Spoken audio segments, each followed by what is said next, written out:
Eh bien salut à tous, on se retrouve aujourd'hui pour parler des leaks du chapitre 298 de Blue Lock les amis. On reparle de Blue Lock sur la chaîne. Alors bon, ce sont là qui vont se demander, mais attends, pourquoi tu parles de Blue Lock et tous les amis? Bah il faut savoir que Blue Lock était l'un des tout premiers mangas dont je parlais à l'époque. J'en faisais des reviews, mais vraiment à l'époque, quand c'était pas encore, on va dire, connu, il n'y avait pas encore l'anime, etc. Bon, c'était assez connu Blue Lock, hein, mais il n'y avait pas toute cette hype, il n'y avait pas tous les youtubeurs qu'il y a actuellement. De très bons vidéastes qui font de très bonnes analyses que je suis chaque semaine autour de Blue Lock. Et je vous ai dit, tiens, vas-y, Blue Lock, j'étais assez contrarié avec Blue Lock. Je trouvais souvent que c'était vraiment répétitif. Il faut dire que l'arc NL était assez long et c'était dur, je trouve, de suivre ça toutes les semaines, mais depuis un certain temps, je reprends les chapitres, je suis de plus en plus investi dans les chapitres, et surtout dans les leaks, et on va pas se mentir, en ce moment c'est stylé. En ce moment c'est stylé ce qui se passe, donc je me suis dit, bah écoutez, pourquoi ne pas reprendre et faire entre guillemets la paix avec ce manga. Donc les spoilers. Alors, on s'était laissé la semaine dernière sur Ryo qui avait marqué un but, donc sa prime avait augmenté. Et Nagi, bah là, il fallait vraiment qu'il marque parce que bah, sinon c'était finito pour lui. Et on s'était laissé sur un Nagi qui discute avec Ryo. Et bon, le chapitre commence. Alors, on n'a pas les textes, je suis désolé, on a juste les images. Comme d'habitude, je vous mettrai pas d'image, les amis, hein, sinon vous comprenez bien que, que la vidéo va sauter et peut-être même la chaîne va sauter. Donc on va éviter. Hein. J'ai déjà essayé de faire ça par le passé et ça s'est très mal passé. Donc oui, voilà. Donc on a Nagi qui a l'aura, la death aura, l'aura de mort derrière lui, et on a un Ryo qui visiblement est là en mode non. Enfin, en fait, là de ce que je comprends, moi c'est Nagi qui dit clairement à Ryo, bon bah écoute, je vais devoir jouer solo, je vais devoir t'abandonner. Un bis repetita entre Nagi et Ryo. Bon, c'est assez embêtant, je vais pas vous mentir, c'est assez embêtant, c'est assez chiant. Ils nous ont déjà fait le coup plusieurs fois, et pour moi, Ryo et Nagi doivent réellement se séparer. Le fait qu'ils se soient remis ensemble, j'ai l'impression de parler d'un couple, mais le fait qu'ils aient rejoué ensemble, etc., je sais pas, bah, on le voit, alors, ça les a élevés les deux, mais ça a aussi stoppé leur progression. La pauvre, regardez Nagi, hein, actuellement, il est même pas sûr d'être qualifié dans les 23 pour le mondial U20.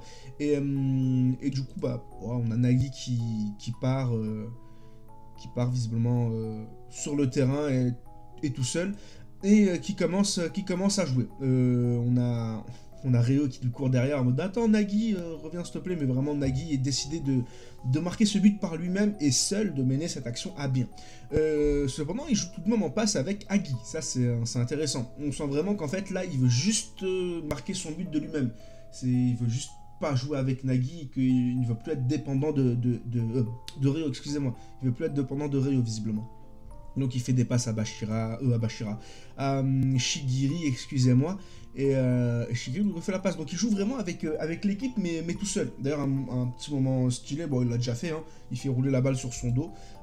Ça, c'est un classique chez Nagi. Et vraiment, plus le chapitre passe, plus on voit qu'il ne joue pas avec Ryo. Vraiment, il ne veut pas jouer avec Ryo. Ryo qui lui court après et qui essaie de dire des choses en mode mais fais-moi la passe. Et Nagi joue avec tout le monde sauf Ryo, vraiment, donc on sent qu'il veut marquer ce but. Et en parlant de ça, bah, il se retrouve face au cage. Il commence à voir... bon, alors, au niveau des yeux, je pourrais pas vraiment vous expliquer qu'est-ce que c'est, mais est-ce que c'est le flow? Je sais pas si... Je crois pas qu'il ait la métavision, Nagi. Je crois qu'il a le flow tout court. Et il va pour tirer, sauf qu'il fait une feinte de frappe, hein, le classique. Voilà, c'est pas le 5 spin, c'est one spin visiblement. Et ce qui est cool, c'est qu'on voit des shurikens qui arrivent en bas de la page. Et ça annonce l'arrivée du ninja. Ninja qui est forcément Otoya. Et Otoya qui vient s'interposer pour empêcher Nagi de tirer après son fake shoot. Et on sent que là, ça choque Nagi. Parce qu'il s'attendait pas à ce que Otoya débarque comme ça. Donc on voit qu'il est déstabilisé. Cependant, il voit une lueur de but, il voit le chemin du but, il voit clairement que là il peut mettre une lucarne gauche, une lucarne droite, excusez-moi, et au même moment, on a Ryo qui arrive. Ryo qui arrive et qui est démarqué. Donc globalement, Nagi là, il est face au cage avec le ballon en l'air. Mais le problème, c'est que il y a Otoya. Il y a Otoya qui est en face de lui et c'est assez compliqué. Il n'est pas sûr de marquer. Et de l'autre côté, on a Ryo qui est libre, qui est seul. Il a juste dû faire une passe. Et c'est un but. Et avec une passe, il me semble que, si je dis pas de bêtises, Nagi est qualifié, je crois, non. Il me semble qu'avec une passe, Nagi est qualifié. Et là, on commence à voir son ego, son aura qui commence à prendre possession de Nagi. Et au final, bah, il fake un tir. Et en fait, il fait une passe. Et on voit bel et bien l'aura de Nagi l'aura de la mort de Nagi qui est autour de lui. Et du coup, il fait une passe. Il fait une passe à Ryo, tout simplement. Ensuite, du coup, vraiment, je vous ai des espaces par page. La passe va pour Ryo. On se dit, bon, c'est super, ça y est. Nagi va être qualifié. Et là, Bashira débarque, les amis. Bashira débarque, qui est 5ème, qui a 120 millions. Et là, alors là, ça fait un choc à tout le monde. Là, tout le monde, alors que ce soit lecteur ou bien joueur, vraiment, ils sont tous choqués. Personne ne s'attendait à voir à voir Bashira débarquer. Et du coup, forcément, il intercepte la passe. Et derrière, il se relance. Et ce qui est stylé, c'est qu'on voit le classement. On voit le classement des joueurs. Donc, Shigiri qui est 6ème, Ryo qui est 7ème, Kunigami qui est 8ème, Otoya qui est 9ème, Akyu qui est 10ème, Karasu qui est 11ème. Et tout ça, c'est pendant le jeu. Et ça, vraiment, c'est vraiment stylé. En fait, limite, on voit le classement des primes s'actualiser pendant le jeu. Et ça, franchement, c'est incroyable. C'est trop bien.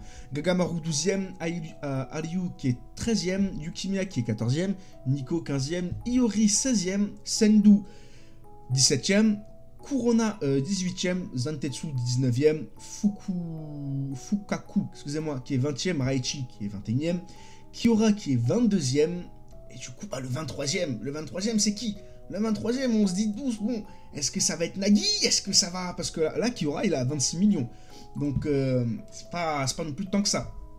Et là, du coup, en fait, c'est triste, mais on a Bashira qui dribble tout le monde sur une passe d'un joueur du Barça et qui marque. Donc voilà, Bashira qui a mis un doublé et qui fait gagner le Barça 3-2 face à City. Donc City auront perdu tous leurs matchs, si je dis pas de bêtises, vraiment.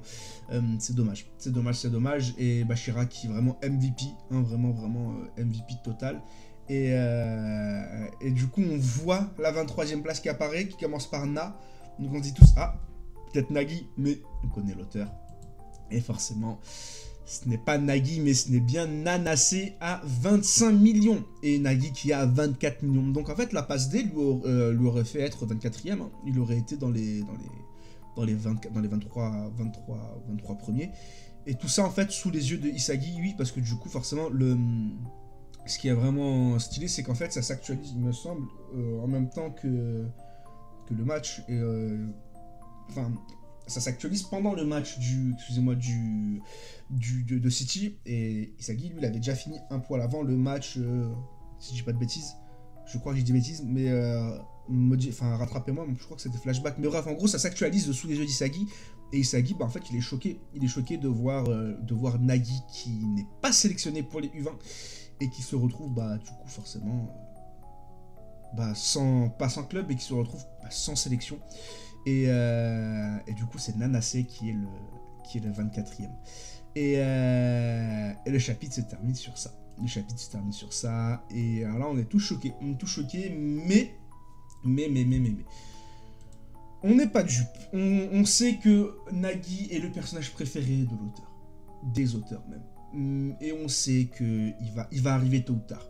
Nagi, tu peux pas ne pas mettre Nagi dans la coupe U20. Donc il va avoir un truc. Est-ce qu'il va y avoir un repêchage comme pour Kunigami? Ce serait du revu et revu. Est-ce qu'il y aurait pas un... En fait, je pense que ce qui va se passer, c'est qu'il va y avoir des blessés. Dans la liste des 23, il va y avoir des blessés. Et du coup, ils vont ramener les derniers entre guillemets. Parce qu'il y a aussi le Messi Daomori. Messi Daomori qui... le frérot... on l'a jamais vu. On l'a vu épisode 1, on l'a vu en image, c'est tout. Le mec, littéralement, il est porté pour disparu. C'est pour ça qu'on le voit qu'en image. On ne l'a jamais vu en vrai, en physique, que des images. Ce mec est porté disparu. Et oui, le Messi d'Aomori, on nous a hype dessus, rien du tout. Un peu déçu par rapport à ça, et très déçu même. Mais voilà, donc je pense que Nagui, il est vraiment pas sélectionné. Et je pense il va revenir pour l'Arc U20, c'est obligé. Mais il va revenir pour remplacer un blessé, tout simplement. Un peu comme dans Inazuma Eleven, vous savez, dans Inazuma Eleven, quand ils ont joué la Coupe du Monde, globalement, tout ce qui est Kevin, etc., ils sont revenus. Ils sont revenus parce que il y a eu des blessés. Il y a eu des blessés, c'était Sean Frost qui s'était blessé, si je dis pas de bêtises. Donc Kevin, etc., et Quanti sont revenus. Là, ce sera la même chose. Ce sera exactement la même chose. Donc voilà. Voilà pour le chapitre. Maintenant, encore une fois, je suis déçu qu'on n'ait pas eu le Messi d'Aomori. Et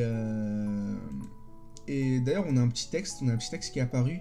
Bashira qui dit à Nagi, ce n'est pas ça, Nagichi, si tu ne peux pas mourir ici et continuer seul, tu vas échouer en tant qu'égoïste. Ouais, donc en fait là il fait référence au fait qu'il aurait dû tirer, tel un égoïste, il aurait pas dû faire la passe, parce que c'est ça qui a coûté la Coupe du Monde U20 actuellement à Nagi, et là il doit s'en mordre les doigts, Réo, et Nagi aussi je pense. Donc voilà, Nagi n'est pas digne, il n'a pas la mentalité Blue Lock, il n'est pas un égoïste. Voilà pour le chapitre. Bon, après, j'ai pas grand chose d'autre à dire. Peut-être que je ferai des vidéos de théorie.